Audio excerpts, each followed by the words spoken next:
as propriedades de triângulos.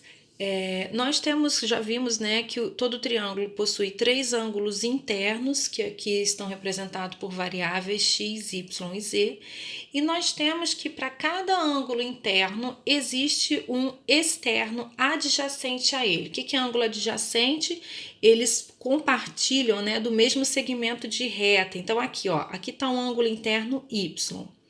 Este ângulo interno está coladinho nesse 120 graus.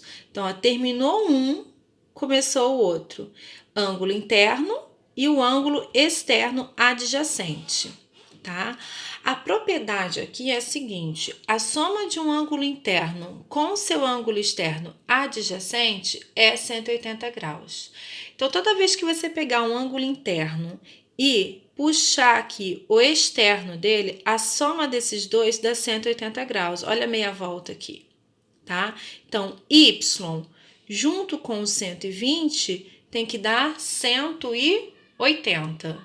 Então, você viu, ó, 120 para chegar a 180, falta quanto? 60. Então, y é um ângulo de 60 graus.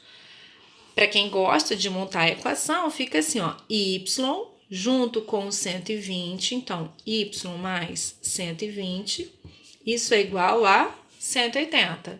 Então, y vai ser 180 menos 120, o que dá y igual a 60 graus. Não é necessário, nesse caso, tá, montar a conta, você pode fazer de cabeça. Da mesma forma aqui, o x é ângulo interno, e os 75 graus é o ângulo externo adjacente a ele. Note que aqui, ó, vocês têm a representação de meia volta. Significa que a soma dos dois é 180. Então, x mais 75, isso vai dar 180. Então, x vai ser 180 menos 75. X é um ângulo de 105 graus. X vale 105 graus. Aqui nesse exemplo também foi pedido o valor de z. Z é um ângulo interno. E como a gente já viu na propriedade anterior, a soma dos três ângulos internos, que seria o z mais o x mais o y, isso tem que dar 180. Então, ó, z é quem você não sabe quem é ainda, mais o x, que é 105, mais o y, que é 60.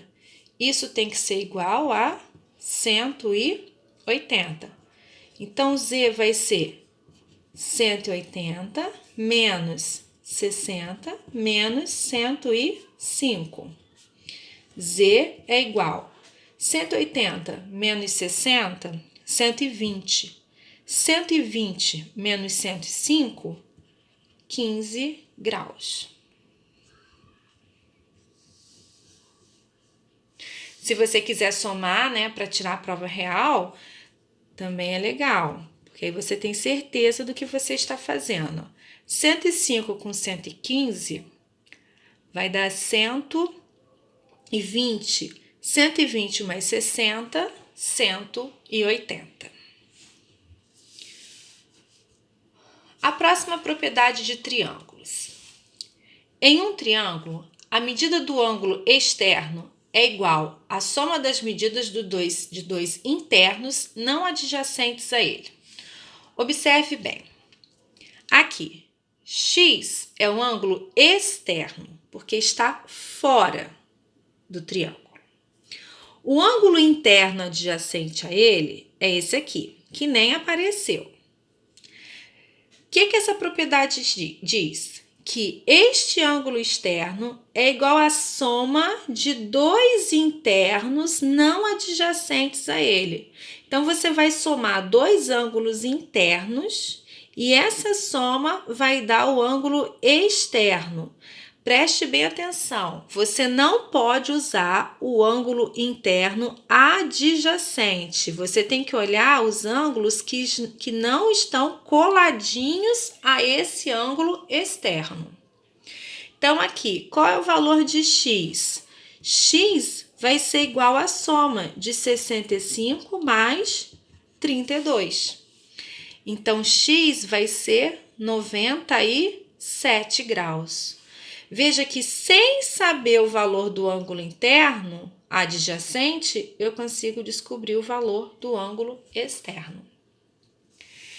A mesma propriedade se aplica aqui, nesse segundo exemplo.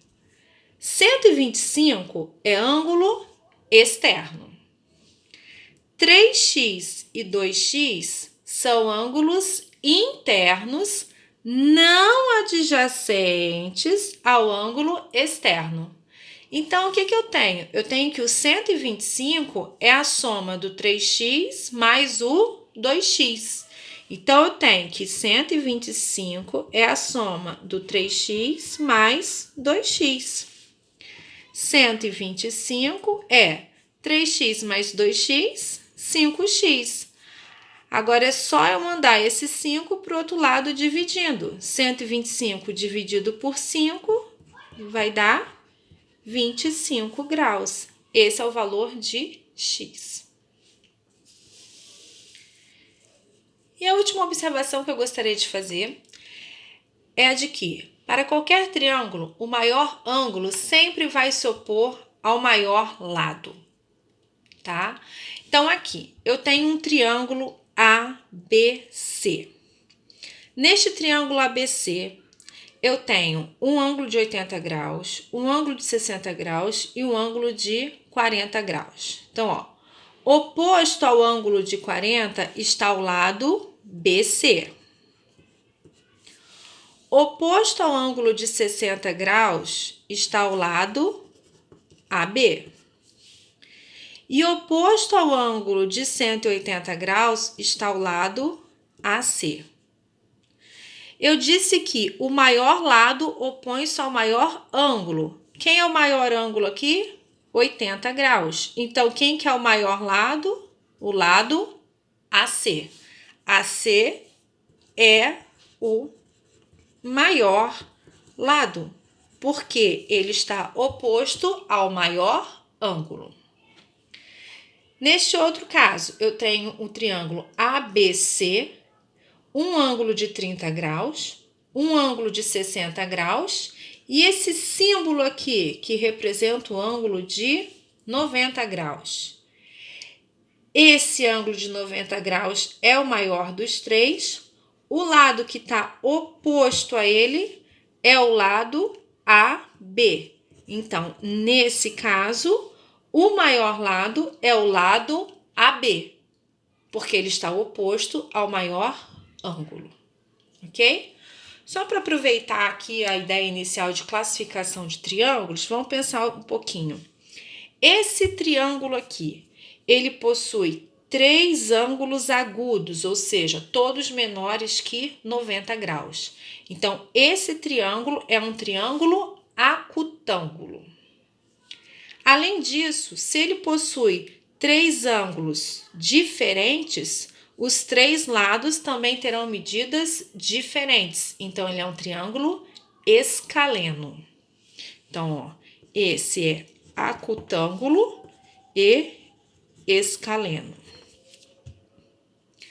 Já esse triângulo, ele possui um ângulo de 90 graus. Todo triângulo que possui um ângulo de 90 graus é chamado de triângulo retângulo.